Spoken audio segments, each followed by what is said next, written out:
Hi, I'm Charlie with Precision Matthews, and there was some lively conversation in the comment section of our last video about a certain claw hammer used in a situation where it might not be the ideal tool. Well, you might be surprised how often we reach for the good enough tool that's within arm's reach rather than the textbook tool that's across the shop in a toolbox.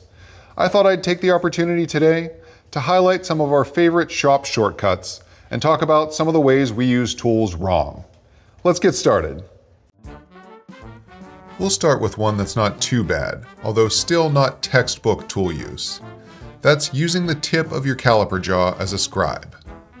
Maybe I wouldn't do this with my fanciest calipers, but I think everyone should have some calipers in a drawer somewhere that they don't really care that much about.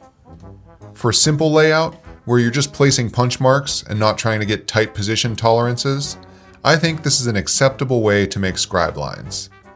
If they didn't want you doing it, why did they make the points of the jaws so nice and sharp?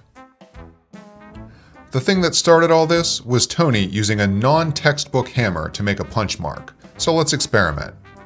First, we have the tool that he should have used, this ball-peen hammer. I broke into his toolbox and replaced every hammer in it with one of these so the internet couldn't be mad at him anymore. Machine Jesus forgive me as I commit my first hammer sin of this video and use a dead blow mallet to strike a punch. This one's for the electricians as I use my Channel Lock brand electrician hammer. I missed on the first try, so I've since been uninvited to the IBEW picnic this year. Finally, here's a piece of casting that I took out of the scrap bin. I call this technique caveman style, and I'm okay with it if it saves you a trip to your toolbox. Now, what do we notice about these 4 punch marks? Right, they're all functionally the same. They can all guide a center, drill bit, or locating tool, but only one of them keeps you from being yelled at on the internet. We know anything can be a hammer, but let's not forget that anything can also be a pry bar. Here's a sampling from our all-around handyman Jason's toolbox. Yes, he's got plenty of pry bars in his box too, but sometimes a screwdriver is within reach and a pry bar is not. Here's one that had a short life as a small pry bar, followed by an even shorter life as a medium pry bar.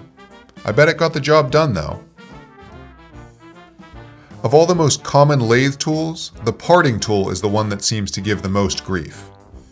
Since we're talking about time savers, I'll mention that sometimes it makes sense to just grab the hacksaw for parting off.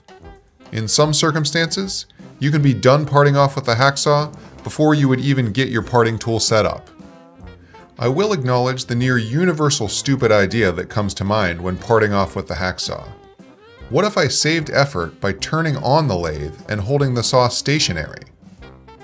You're not the first person to have this thought, but our safety guy would be horrified if he heard you think it. Do not under any circumstances turn on the lathe while parting off with the hacksaw. It seems like a great idea until the blade gets a little sideways, binds in the groove, and sends the saw through your ceiling at best, and through your chest at worst. Of course, you'll want to part off a little long with the hacksaw, so that when you're done, you can flip the part around and face off the back end, while simultaneously getting the part to proper length. Another favorite hack: if you're trying to find the middle of a cylinder, you could edge find each side and go to the halfway point between those 2 edges, but this quick and dirty way still gets you within a couple thou if you're diligent. Essentially, you'll just pinch a ruler between the workpiece and the tool, and you'll know you're over the center when the ruler is parallel to the table. You can see the scale shaking a bit because I move the quill up and back down each time I make an adjustment, so that the drill bit stays straight. If I just kept it in contact with the ruler, the flex of the tool would affect the measurement. Before you rush to the comments to yell about my work holding, yes, I know this is not secure in the vise. You would want to use some kind of V-block setup if you wanted to do any serious milling on this part, but I didn't want to spend a half hour messing with work holding in my video about how to save time in the machine shop. And here's what it'll look like from the side when you're over the center of that cylinder. I saved maybe the most egregious example for last. Let's say I want to drill a hole in this casting and add a counterbore for the head of the fastener.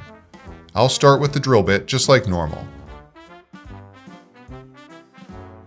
Sensitive viewers may want to avert your eyes for this one, as I'm about to do something a little upsetting. Now, every textbook says that drill chucks are for drill bits and never for end mills. Generally, that's true, as the cutting forces on an end mill are very different from a drill bit. And a drill chuck is not equipped to deal with those forces. But if you're just plunge cutting a counterbore, you're basically using the end mill as a drill bit with no side-loaded cutting force. Drill chucks are very good at dealing with drill bit type cutting forces, so if I just have a few holes to counterbore, I won't even go to get a collet for the end mill. I'll just throw it in the drill chuck and go. So there you have it. Whether you're using hand tools for unorthodox tasks, center finding with the scale that's already in your pocket, or using cutting tools in a slightly transgressive way, it's sometimes about saving time over doing things exactly by the book. On a side note, I wanted to thank our viewers for the active but surprisingly civil comment section in the last video. In this video's comments, let us know what machine shop hacks and time savers you've developed. As always, thanks for watching. Are you tired of tramming your vise with a regular old dead blow hammer? It's just so imprecise, there's got to be a better way. Have we got a solution for you? Introducing our new ultra super duper 4-way tramming hammer. This head moves the dial exactly 25 thou, this head moves it 10 thou, this head moves the vise just a single thou, and this head feathers it just 1/10,000th of an inch. Only 5 easy payments of $39.99. Product known by the state of California to cause cancer or reproductive toxicity. Product does not actually exist, so please don't call us asking where to buy the joke product we came up with while goofing around 5 minutes before quitting time on a Friday.